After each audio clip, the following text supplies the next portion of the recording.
पंजाब की सरजमीन फुलकारी के लिए जरखेज साबित हुई। यहाँ इस फन के बहुत से दीवानों ने इसे अपने हाथों में रचाया। हल्की या कम कढ़ाई वाले शॉल, दुपट्टे या ओढ़ने को फुलकारी कहते हैं, जबकि घनी कढ़ाई वाले कपड़ों जो कि शादी या किसी बड़ी रस्म पर पहने जाते हैं, उन्हें बाग या आधा बाग कहते हैं।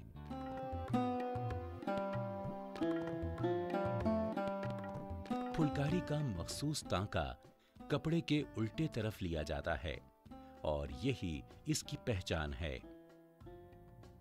इसी मखसूस टांके की बुनियाद में हेर फेर करके फनकार कई तरह के डिजाइन्स की इजाद करता है।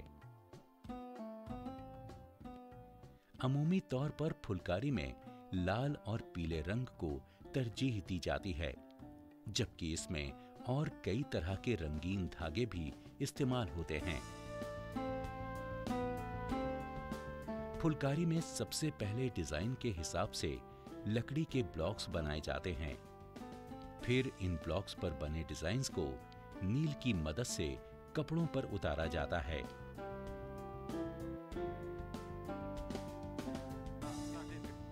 डिजाइन्स छापने के बाद कपड़ों पर कढ़ाई की जाती है। कढ़ाई की शुरुआत कपड़े के बीच से की जाती है, जिसे चश्मे बुलबुल कहते हैं।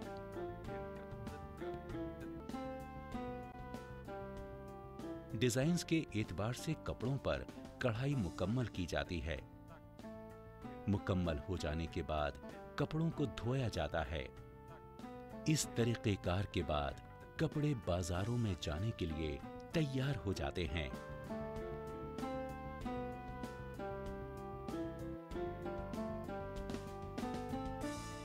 रिवायती तर्ज की फुलकारी शॉल और ओढ़नी जैसे पहने जाने वाले कपड़ों पर हुआ करती थी,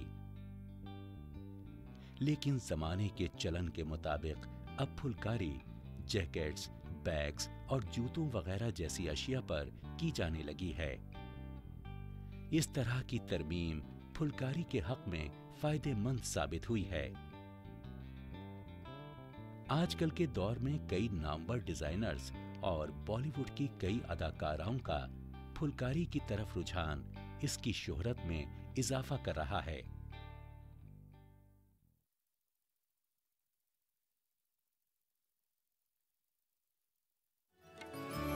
दीवार पे कुदरत की फनकार ने दस्तक दी, फिर चलने लगा जादू और फूट पड़ा दरिया। ख्वाबों के खजानों का पत्थर होके शीशा हो, लकड़ी होके कपड़ा हो, धातु हो कि नगीना हो, धागा हो या मिट्टी हो, हर शय से उभर आया जीवन का नया चेहरा। फनकार के हाथों से काढ़े गए ये चेहरे, आईना हैरत है, तहरीर शिफाकत है, अनमोल विरासत है, अनमोल विरासत है।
अस्सलाम वालेकुम। आज हम आप पहुंचे हैं अजमेर में। इस शहर की बेइंतहा खूबसूरती आप मेरे पीछे देख सकते हैं। इस शहर को 12वीं सदी में महाराज पृथ्वीराज चौहान संभाला करते थे और आज ये शहर हिंदू और मुस्लिम दोनों ही मजहबों का गढ़ है। हम इस शहर में आज आए हैं ताकि हम गोटा किनारी के फन से और करीब से रूबरू हो सके। तो चलिए हमारे साथ चलते हैं अजमेर शहर में और जानते हैं गोटा किनारी के इस फन को और भी करीब से। चलिए हमारे साथ। हमारी तहजीब में गोटा किनारी को बहुत ही नेक शगुन माना जाता है। इनका इस्तेमाल कपड़ों की चमक दमक और खूबसूरती बढ़ाने में होता है। शादी के लिबास में तो इनका इस्तेमाल लाजमी है। अब हकीकत कुछ यूँ है कि अब गोटा किनारी को अपनी दिलकश खूबसूरती बिखेरने के लिए किसी जश्न के मौके का मोहताज नहीं रहना पड़ता, बल्कि अब ये कपड़ों पर होने वाली फैशन डिज़ाइनिंग का हिस्सा है। इन चमकदार लड़ियों से बनने वाले मुख्तलिफ पैटर्न्स और डिज़ाइंस अब रोज़मर्रा से लेकर ख़ास मौक़ों पर पहनने वाले लिबासों की शोभा बढ़ाते हैं।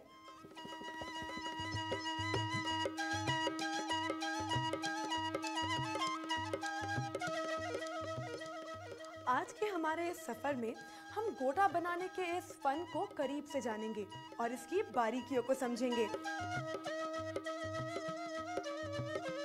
इस खूबसूरत गोटे की चमक दमक और कारीगरी का जादू बिखेरने में बेशुमार कारीगरों की सख्त मेहनत और उनकी हुनरमंदी कार फरमा रहती है। तो आइए इस कारीगरी को गहराई से समझें। गोटा किनारी के तरह तरह के नमूने बनाने में ये कारीगर बेमिसाल हुनरमंदी का सबूत देते हैं। गोटा किनारी सुनहरी, चांदी जैसी सफेद या दीगर रंगों वाली पट्टियों की शक्ल में होता है, जिसे रस्मी कपड़ों के साथ बुन दिया जाता है। असलियत में गोटे का मतलब है चोटी। गोटा किनारी वगैरह सोने, चांदी या तांबे जैसी धात के तारों के बाने और रेशमी रंग बिरंगे धागों के ताने से बुना होता है।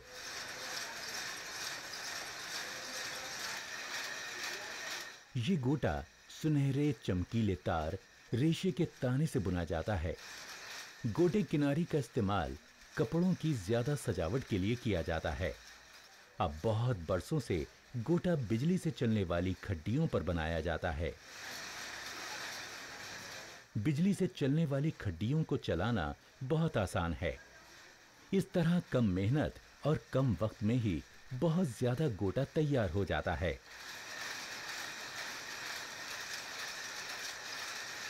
ऐसी खड्डियों पर गोटा किनारी बनाया जाए तो वक्त कम लगता है।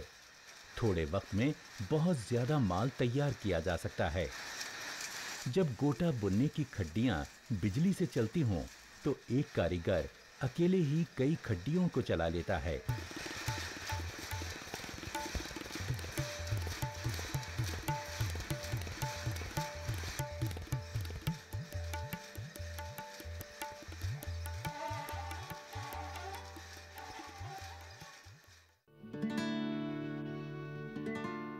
गोटा किनारी का ताना बुनने के लिए रंग बिरंगे रेशमी धागों का इस्तेमाल होता है।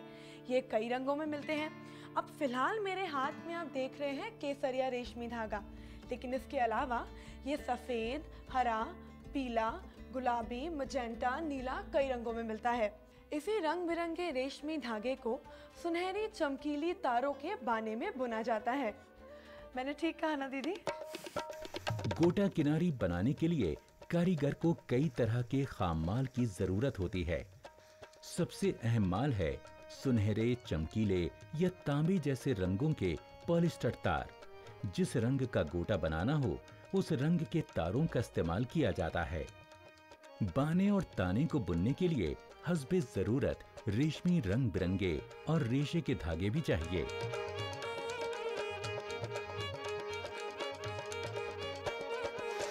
पहले बुनाई के लिए असली सोने, चांदी या तांबों के तारों का इस्तेमाल किया जाता था, लेकिन इनके बहुत महंगे होने के सबब सोना, चांदी और तांबे के पानी चढ़े तारों का इस्तेमाल किया जाने लगा।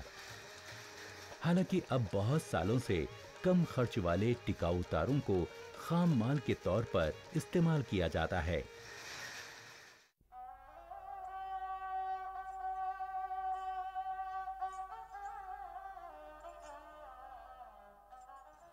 पुराने ज़माने में गोटा बनाने के लिए सोने, चांदी और तांबे की तारों का इस्तेमाल किया जाता था, लेकिन बदलते वक्त के साथ अब इनकी जगह पॉलिएस्टर की तारों ने ले ली है।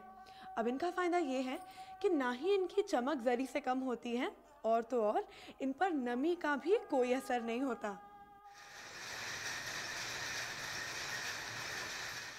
अब सोने, चांदी, तांबे के धातों से बने तारों की जगह पॉलिस्टर के तारों ने ले ली है, जिसमें मजीद सख्ती पैदा कर दी जाती है। इस तरह से तैयार गोटों को प्लास्टिक गोटा भी कहा जाता है। ये बहुत दिनों तक चलता है क्योंकि इस पर नमी का ज्यादा असर नहीं होता। धात के बने गोटे के मुकाबले इसका रंग भी फीका नहीं पड़ता। गोटा बनाने से पहले फिरकियों से कई तार एक साथ खींचकर लोहे के चरखे पर चढ़ा लिए जाते हैं, ताकि बड़ी फिरकियों पर कई तारों को मिलाकर एक तार जैसा चढ़ाया जा सके।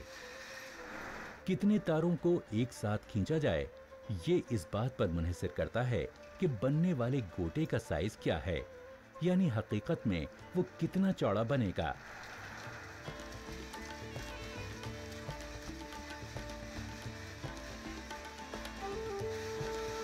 जिस तरह का भी गोटा बनाना हो, खड्डियों पर सुनहरे या चमकीले तारों की फिरकियां फिट कर दी जाती हैं। गोटे के दोनों तरफ जिस रंग की भी कन्नियां बनानी हो, उस रंग की रेशमी धागों की फिरकियां भी मशीन पर चढ़ा दी जाती हैं।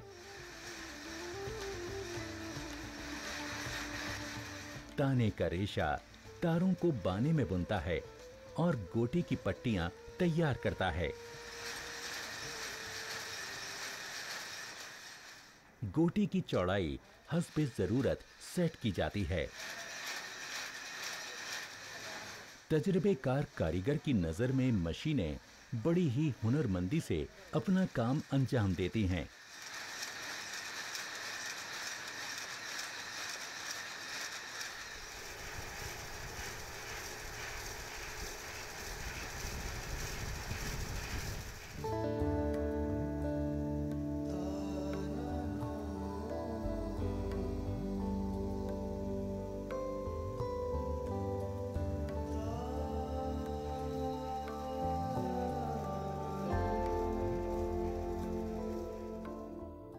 सुनहरी और चांदी जैसी चमकदार गोटे की पट्टियों को तरह तरह के कपड़ों पर उन्हें सजाने और चमकाने के लिए लगाया जाता है। सादे गोटे किनारी पर कई तरह के नमूने पेश किए जा सकते हैं। कारीगर बाजार की जरूरत के मुताबिक छोटी छोटी मशीनों पर अलग अलग नमूनों की डाई या ब्लॉक की मदद से कई नमूनों के गोटे किनारी बना सकता है। यहाँ पर सादे गोटे पर उभरी लाइनें बिठाई जा रही हैं, जिसे रिब्ड डिजाइन या ऊंची नीची लाइनों का गोटा भी कहते हैं। मनचाहा गोटा तैयार हो जाए तो उन्हें छोटी छोटी मशीनों की मदद से घुमाकर इनके रोल्स बना लिए जाते हैं। यहाँ की जबान में हर रोल को गिट्टी कहते हैं। गोटों के रोल्स को अच्छे धागों की मदद से बांध दिया जाता है। इस तरह गोटे किनारी के ये रोल्स आखिरी पैकिंग के लिए तैयार हैं। गिट्टियों में 10, 15, 20 या 25 मीटर तक बॉर्डर लपेटे जाते हैं।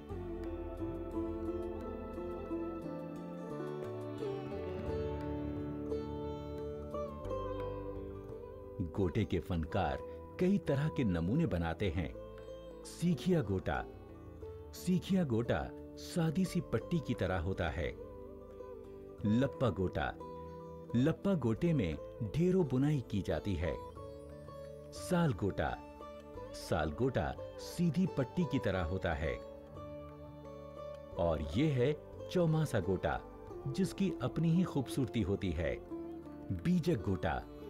ये गोटा सादगी और खूबसूरती का बेहतरीन नमूना है।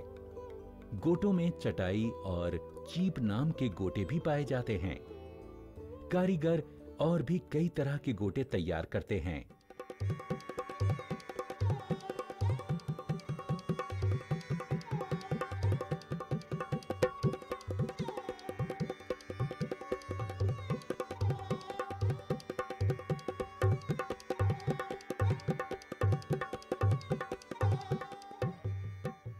कहते हैं कि फनकार की सोच की कोई इंतहा नहीं होती। इस मशीन पर एम्बोस्ड गोटा तैयार हो रहा है। इस तरीके में नमूने को गोटे पर छापा जाता है। फनकार ने अपनी सोच से एक ऐसी तकनीक इजाद की है जिसमें पीतल के रोलर पर बेल बूटों, फूल पत्तियों के नमूने की नक्काशी की गई है। इस नक्काशी वाले रोलर को तयशुदा दर्जे हरारत में तपाया जाता है। जब सादा गोटे की पट्टी प्रेस होकर दब के इन रोलर्स में से गुजरती है तो सारा नमूना गोटे पर छप जाता है। एम्बोस्ड नमूने में कुछ हिस्से उभरे और कुछ दबे रह जाते हैं। गोटे की खूबसूरती का राज भी यही है। गोटा सजाने के इस तरीके को एम्बोसिंग भी कहते हैं।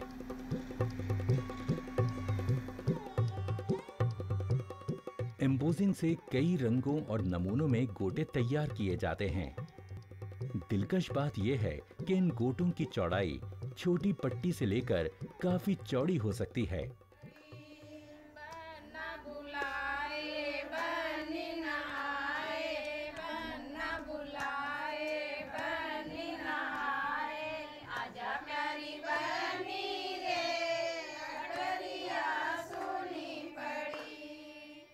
गोटे के काम की कढ़ाई राजस्थान में इजाद हुई।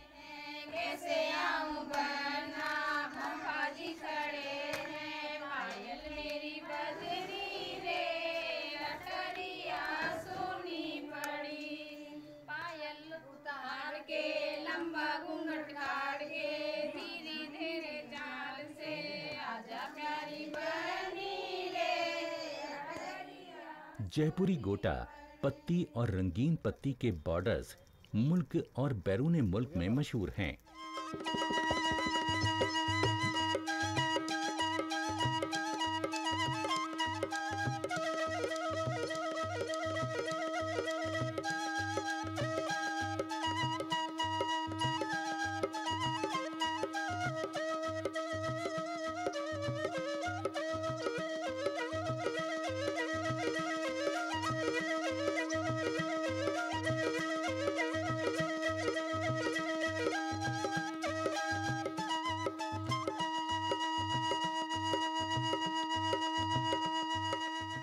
गोटे का चमकीला सुनहरा रंग उसकी खूबसूरती की हद नहीं माना जा सकता।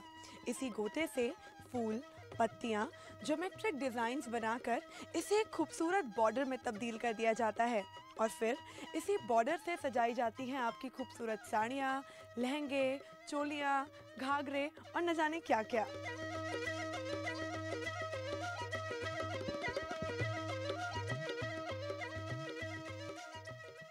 अजमेर शहर में ये सबसे एक्सक्लूसिव चीज़ें बनती है।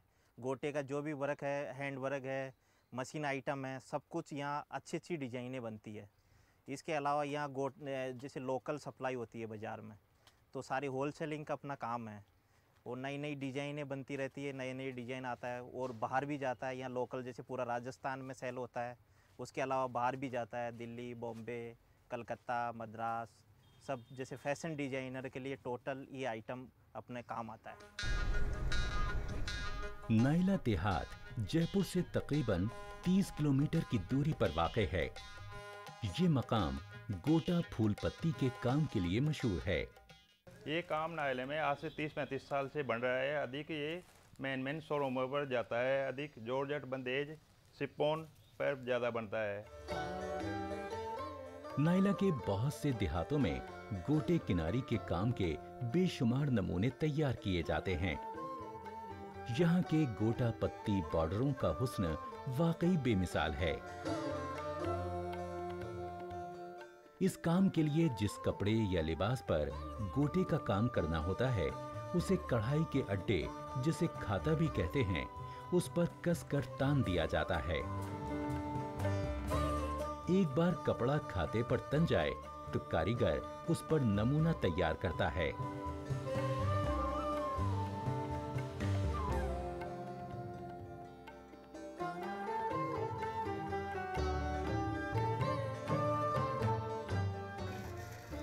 नमूने वाले टिश्यू कागज को ध्यान से कपड़े पे रखा जाता है। सफेदे और मिट्टी के घोल को नमूने वाले कागज पर मलने से नमूना कपड़े पर उतर आता है।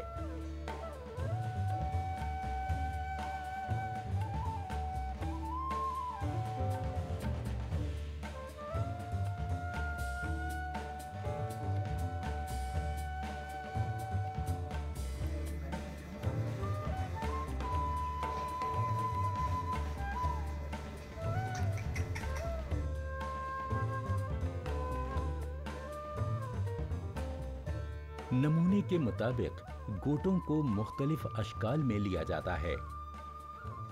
ज्यादातर फूल, पत्ती, बेलें ज्योमेट्रिकल शक्लों में गोटे किनारी को काट कर बनाए जाते हैं।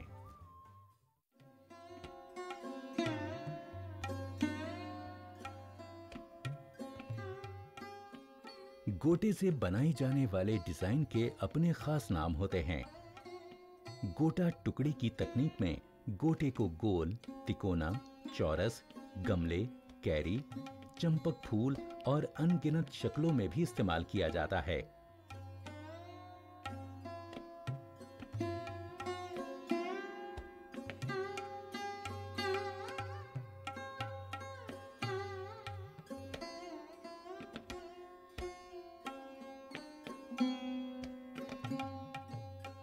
कारीगर का तजुर्बा और उसकी रंगों की सोच कपड़ों में चार चांद लगा देती है।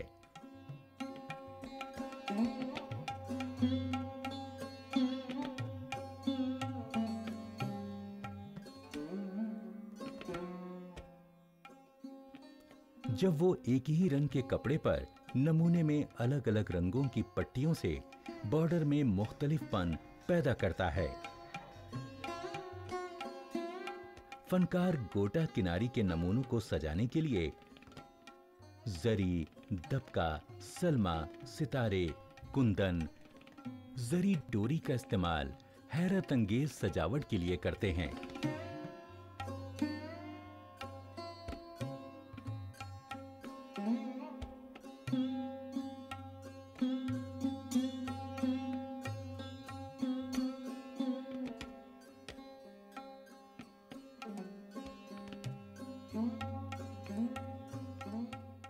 गोटी किनारी से बनाए गए कई खास छोटे छोटे नमूने दूसरे बहुत से डिजाइनों के साथ कपड़ों पर खूबसूरती से टांग दिए जाते हैं।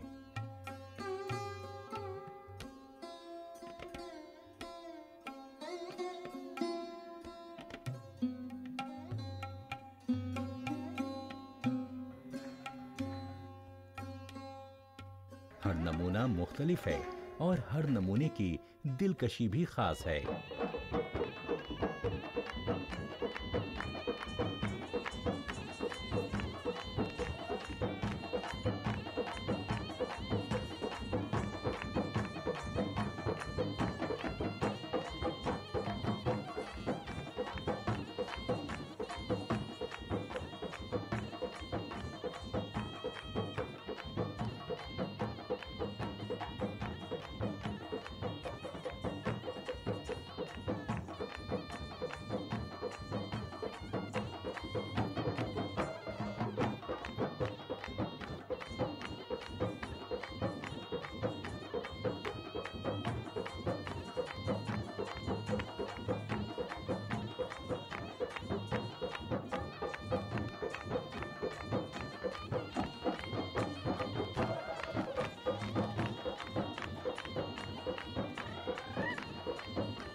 गोटे की मकबूलियत सदियों से बरकरार है।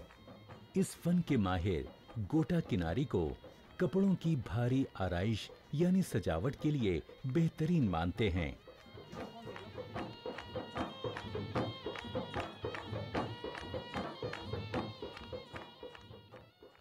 पहले गोटे का काम खालिस जॉर्जेट, शिफॉन और रेशम के कपड़ों पर किया जाता था, लेकिन अब ये काम मसनूई कपड़ों पर भी होने लगा है। खास तौर से सुर्ख रंग जैसे कि लाल, मरून, ऑरेंज, गुलाबी, हरा, पीला, स्पेशली ये रंग आजकल के रंगों में दस्तयाब हैं। अब खैर रंग चाहे कोई भी हो, लेकिन ये खूबसूरत बॉर्डर दस्तकार की सोच का नतीजा है।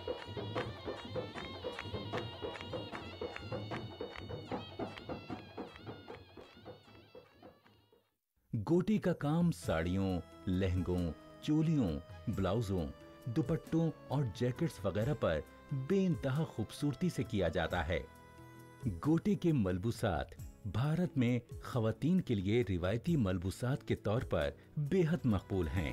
हमें आवाज देती है ये सदियों की विरासत। हमें आवाज देती है ये सदियों की विरासत। हमें महफूज रखो, हमें जिंदा रखो यारो, के हम हैं हुनर हिंदुस्तान के। अनमोल विरासत, अनमोल विरासत। हमें आवाज देते हैं ये सदियों की विरासत। हमें आवाज देती है ये सदियों की विरासत। हमें महफूज रखो, हमें जिंदा रखो यारो, कि हम हैं हुनर हिंदुस्तान के। अनमोल विरासत, अनमोल विरासत। तो देखा आपने गोटा पट्टी के बॉर्डर का कमाल। अनमोल विरासत। हमें आवाज देती है ये सदियों की विरासत। हमें गोटे का इस्तेमाल अमूमन ख़वातीन के रस्मी मलबूसात के लिए किया जाता है, क्योंकि उन्हें मुबारक भी समझा जाता है।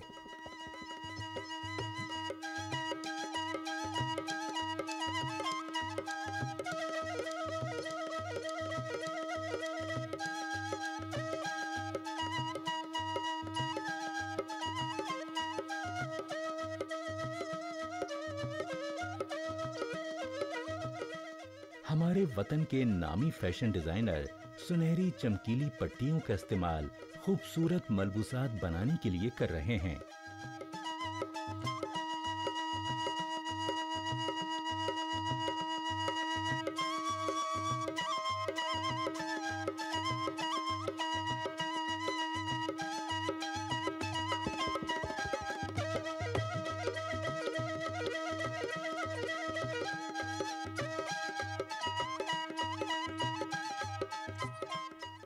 कदीम दौर से गोटा किनारी का आज तक रिवाज में रहना बहुत ही हैरतअंगेज बात है, और शायद यही बात इसकी दिलकशी का सबूत भी है। खैर गोटे की चमक दमक और आराइश सलाहियत को देखकर हम ये बात कह सकते हैं कि इसकी मकबूलियत आइंदा भी यूं ही बरकरार रहेगी। तो चलिए चलते हैं, आपसे फिर मिलेंगे। तब तक के लिए खुदा हाफिज।